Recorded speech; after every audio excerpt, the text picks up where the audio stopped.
如果咧用3個詞語嚟形容我而家嘅工作咧，我會話係以人為本、連結同埋守護。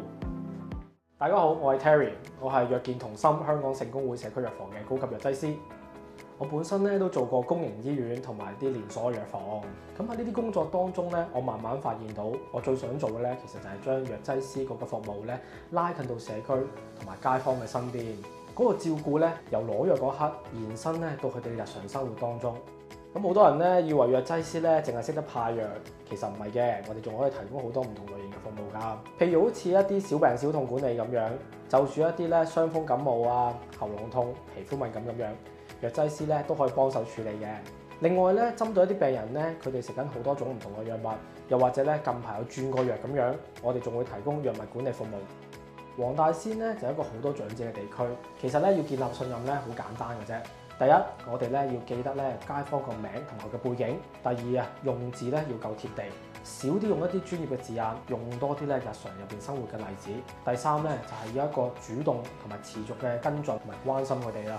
人情未建立咗咧，信任慢慢就會嚟㗎啦。之前咧，我哋遇到一個獨居嘅婆婆啊，佢咧成日都頭暈嘅，但係又會覺得咧，老咗自然就會咁樣噶啦。佢嚟到藥房嗰陣時咧，一大袋藥咁樣俾我睇，原來佢會喺食早餐嗰陣時咧，一次過食晒所有降血壓藥同埋保健產品，有陣時咧仲會漏食啲藥添。咁我坐低啦，同佢逐隻再講啦，跟住之後咧，同佢一齊咧去 pack 一個藥盒。建立咗一個咧早午晚食藥嘅一個清單，幫佢 set 定嗰個電話上面嘅鬧鐘，提醒佢幾時食藥。最後咧仲教佢量血壓同埋做記錄添。去到第2個星期咧，佢再嚟藥房喎。今次咧佢就笑笑口咁同我講啦，就話我而家唔再頭暈啦，仲記得食藥添，而家人好放心。其實咧我哋咧一啲好簡單嘅一個步驟，就可以令到啲病人成個人好安心，亦都可以解決咗一啲咧纏繞咗佢哋好耐嘅一啲嘅問題，仲可以俾佢哋知道咧藥劑師係可以點樣幫到佢哋添。除咗藥房入邊工作之外咧，我哋亦都會去走入去社區，去到咧教堂啊、學校啊、議員辦公室等等唔同嘅地方咧，去做一啲健康嘅教育。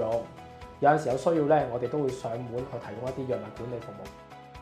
我哋藥房咧都開業咗接近2年啦。呢段時間咧，我哋都見到唔少街坊佢哋嘅藥物情況咧係真係有改善㗎。佢哋自己本身又或者照顧者咧，更加咧識得去掌握到一啲用藥嘅重點。同埋咧，識得咧幾時去揾藥劑師幫手。